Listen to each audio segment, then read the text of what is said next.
시장 이기는 전략, 저희 포트폴리오를 구축하는 데 있어서 큰 틀에서 이 시간 도움드리고 있어요. 전체 균형 잡힌 포트폴리오 지금 잡아가려면 어떻게 해야 되나 목요일 이 시간에만 집중하시면 더 도움 받으실 수 있습니다.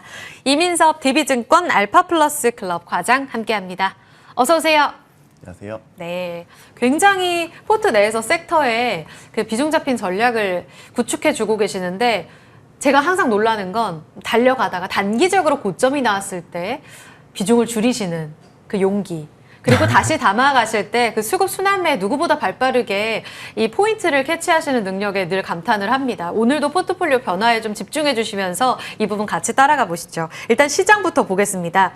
지금은 이번 주만 놓고 봤을 때 미국도 마찬가지로 러셀 2000 지수 달려가고요. 코스피도 오늘은 둘 다 약하지만 코스닥이 최근 800선까지 오는 저력이 꽤 강했단 말이에요. 뭔가 시장의 맥이 바뀌고 있는 거예요, 중소형주로? 딱 오늘 말씀드리고 싶었던 포인트 중에 하나였는데 요즘에 이제 러셀 2000이나 코스닥 관련돼서 이제 좀 좋은 흐름 나타나고 있는 거는 금리 인하가 어찌 보면 거의 확정적이 되었다. 이러한 부분들이 중소형주 쪽으로 금리 인하 수혜가 될 수 있기 때문이다라고 말씀을 드리는 부분이어서 저희 또한 이제 중소형주 중심으로 코스피보다는 코스닥이 좀 더 우위에 있는 시장이 가지 않을까라고 예상을 하고 있고요. 엔비디아 실적 발표도 시간외로 하회하기는 하지만은 제가 봤을 때는 나쁘지 않은 실적이었고 데이터 센터나 이런 부분들은 추후에 좀 더 이제 올라갈 수 있는 가능성들이 많기 때문에 향후 일정은 아무래도 이제 16일, 17일에 있는 이제 FOMC만 기다리면서 좀 상승 랠리를 예상해봐도 되지 않을까 이렇게 생각을 하고 있습니다. 그러면 지난주에 이제 현금 늘려가면서 그 다음 타자를 찾는 움직임이 중요하다라고 하셨는데 포트폴리오 뭐가 변했는지 보면서 바로 출발해 볼까요? 네. 같이 화면 집중해 주시면 좋을 것 같습니다. 지난주 현금을 일부 늘려가면서 이제 매력적으로 올라올 섹터를 집중하는 용기가 필요하다. 이런 이야기를 같이 찾아봤는데요. 신규 편입이 일단 눈에 띄네요. 음식료 새롭게 들어왔습니다. 10%. 그전에도 인바운드 수요 쪽에 관심을 갖고 계셨었죠. 그리고 과장님이 조선방산 20% 비중 유지하면서 지금 현재 봤을 때 바이오와 나란히 가장 큰 비중을 차지하고 있는 섹터고요. 그 다음으로는 비중을 늘린 쪽이 또 하나 눈에 띕니다. 피부미용과 전력기기.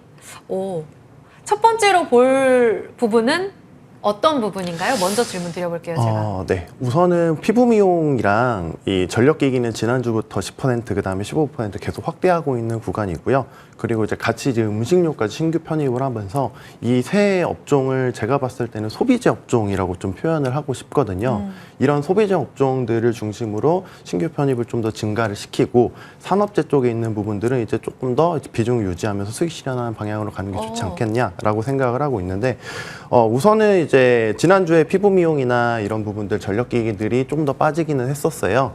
그런데 이제 이러한 부분들은 펀더멘탈적인 문제가 아니었고 수급적인 문제. 아무래도 이제 조선방산이 너무 떴기 때문에 상대적으로 피부 미용이 좀 더 약세였다. 이렇게 좀 해석을 하면 좋을 것 같고요. 그렇기 때문에 계속 말씀드렸던 이제 APR 같은 경우나 파마리서치 같은 경우에는 현재 계속해서 비중을 늘리면서 아무래도 이 시속 게임이 최근 들어서는 좀 더 빨리 움직인다라고 표현을 해드려야 되는 게 맞을 것 같은데 오늘 조선방산이 좀 떨어지면서 바로 APR이라든지 아니면 좀 이따 말씀드릴 이제 삼양식품 이런 것들이 급등을 하고 있는 모습들이 보인단 말이죠. 그래서 이런 부분들이 다음 일주일 동안은 좀 더 수급적으로는 유리한 방향으로 갈 수 있겠다. 이렇게 말씀드릴 수 있을 것 같습니다. 그러면 비중 유지하는 조선 방산 쪽, 특히 조선에 집중돼서 여쭤보고 싶은 게 안 나오셨던 한 주 동안의 뉴스가 업데이트가 정말 많이 됐잖아요. 한미회담도 나왔고 합병 이슈, 미국 군함시장 진출. 지금이 어찌 보면 단기적 고점이라고 보시는 거예요. 이제 차익 실현 준비하자고 하셨는데요. 네, 우선은 제가 봤을 때는 저희가 이제 한미 정상회담이 있었을 때 조선 관련된 부분들에 있어서 1,500억 달러 펀드가 이제 무슨 얘기 많이 안 나온다 이러면서 세론이 나오기도 했었었는데 첫날. 실은 이런 부분들이 지금 현대중공업이든 미포의 합병이든 이런 부분들로 나타나고 있다라고 보는 게 맞고요.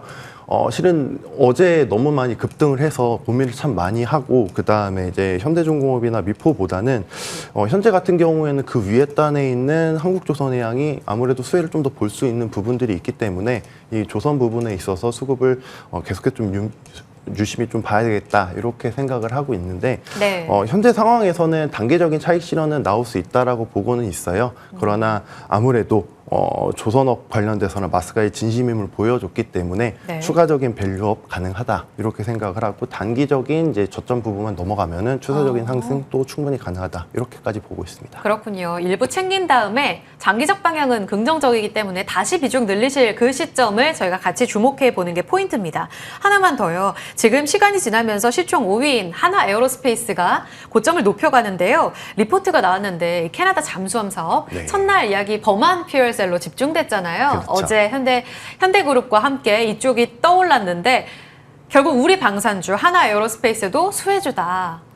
지금 조정을 딛고 한 주 동안에 보니까 90만 원까지 어느새 올라왔습니다. 네, 그렇죠. 그러면 방산 같은 경우에는 조선이랑 조금 다르게 다시 한번 직전 고점 돌파할 가능성도 있을까요? 충분히 가능하다라고 생각이 들고요. 현재 이제 제가 말씀드리고 있었던 건 에어로스페이스나 현대로템 관련된 방산 부분인데 네. 이러한 부분들 수급적인 부분에서 놀려 있었던 거지 지난 분기부터 해서 이번 분기까지도 실적은 아무래도 계속해서 좋게 나올 수 있다라고 생각을 하고 있기 때문에 로템이라든지 하나에어로스페이스 계속해서 좀 더 매수해 가는 방향으로 갈 수 있다 이렇게 충분히 생각을 하고 있습니다. 좋습니다. 다음은 오늘 주인공 음식료는 잠시 후 마지막에 좀 말미 여쭤보도록 하고요. 엔비디아 실적 나쁘지 않게 봤다라는 이야기를 하셔서 이 이야기도 좀 질문 짚고 갈게요. 지금 하이닉스 같은 경우에는 양전을 하는군요. 지수가 양전하는데 또 기인하는 게 하나 에어로스페이스와 하이닉스입니다. 네. 26만 원 회복 시도해서 상승 전환. 25만 원대가 마지막 기회였던 건지 그러면 이제 실적 발표 나오고 나서 본격적으로 다시 달릴 준비는 끝냈다고 보세요? 아무래도 제가 지난주부터 우려했었던 거는 AI 버블론 관련된 우려가 좀 컸었었는데 이러한 부분들이 실은 이제 저희들의 예상치보다 적게 나왔다 보이는 이제 50% 이상의 성장률을 계속해서 엔비디아가 보여주고 있단 말이죠. 이러한 부분도 있어서는 엔비디아 실적은 제가 봤을 때는 오히려 잘 나왔다. 우려를 씻어낼 수 있을 만큼의 좋은 실적을 보여줬다라고 보고 있기 때문에 우선적으로는 엔비디아 관련된 수혜주들 SK하이닉스도 있을 수 있겠지만은 앞서 말씀드렸다시피 러셀 2000이든 코스닥이 우세하기 때문에 현재 상황으로는 이오테크닉스라든지 소부장 주셨었죠. 요즘에 이제 그 기관 쪽에서 좀 유명한 종목들이죠. TFE나 코미코 이런 종목들도 좀 담아갈 필요가 있겠다. 네. 이렇게 말씀을 드리고 싶습니다. TFE랑 코미코는 꽤 높아요. 그렇지만 네, 그렇죠. 계속 좋다. 네. 기관이 요즘 아주 사랑하는 두 종목도 계속 주목하자. 소부장도 관심 유지입니다. 반도체 봤고요. 오늘 주인공으로 다뤄볼 섹터가 음식료인데 사실 포트폴리오 재구성하실 때 어제 밤새 고민하셔서 개장 전에 주셨잖아요. 포트폴리오 구성 변화는. 네. 근데 오늘 음식료가 날을 잡았네요. 과장님 나오시는 날로. 그러게요. 슈팅이 너무 강합니다. 지금 자리 부담스럽지 않은지 비중을 확대해도 괜찮은 거예요. 오늘 주가 감안해서 설명해 주세요. 우선은 제가 하루만 좀 일찍 나왔으면 좋았겠다 이런 생각도 좀 하긴 했었는데요. 우선 어제 이제 관련된 삼양식품의 그 뉴스가 워낙에 좀 컸다라고 보고 있어요. 그렇기 때문에 음식료 하면은 실은 삼양식품이고 삼양식품이 아무래도 수출주 형태의 소비재이기 때문에 이런 부분들 계속 말씀을 드리고 있는데 K컬처 영향이 생각보다 크거든요. 이러한 부분들에 있어서 계속해서 좀 해외에서도 영향력을 좀 키워나가고 있는데 밀양 이 공장이 목표 가동률이 생각보다 잘 나오고 있고 연말에 되면 또 이게 풀캐파가 될 가능성이 높다라고 얘기가 나오고 있고 오히려 여기서 추가적인 생산 능력을 확보하기 위해 증설 얘기가 또 나올 수 있다 이런 얘기가 있단 말이죠. 이러한 부분들에 있어서는 엔비디아 칩으로 설명을 드리면은 엔비디아 칩을 만들었는데 다 팔렸다. 그래가지고 새로운 루빈이 나왔는데 이 루빈도 더 잘 팔린다. 이런 식으로 해서 성장 스토리가 계속해서 이어나갈 수 있는 구간이 있기 때문에 네. 삼양식품은 계속해서 좀 매수를 해갈 필요가 있다라고 생각을 하고 있고요. 네. 특히나 이제 2027년에는 중국에서 이제 현직 공장까지도 신설이 되기 때문에 이러한 부분들이 있어서 오히려 내년 실적에 좀 더 기대가 된다라고까지도 볼 수 있을 것 같습니다.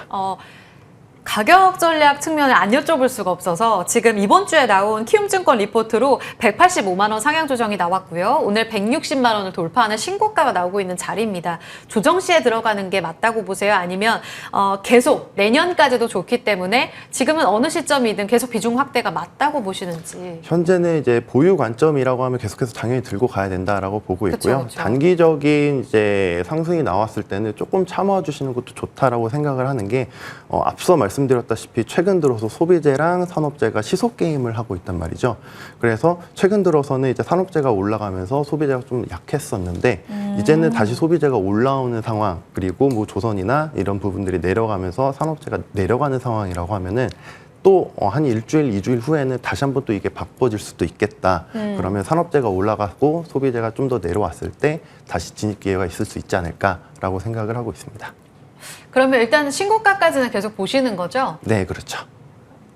키움증권 185만 원 공감을 하세요?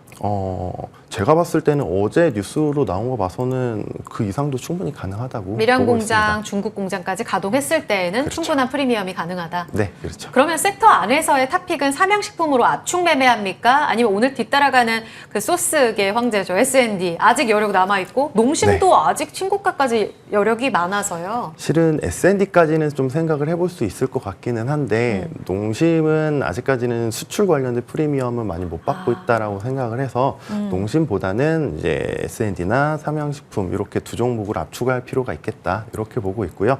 그 중에서도 이제 아무래도 프리미엄을 가장 많이 갖고 있는 것들은 이제 삼양식품이기 때문에 삼양식품을 제일 먼저 보셔야 되지 않을까 생각을 하고 있습니다.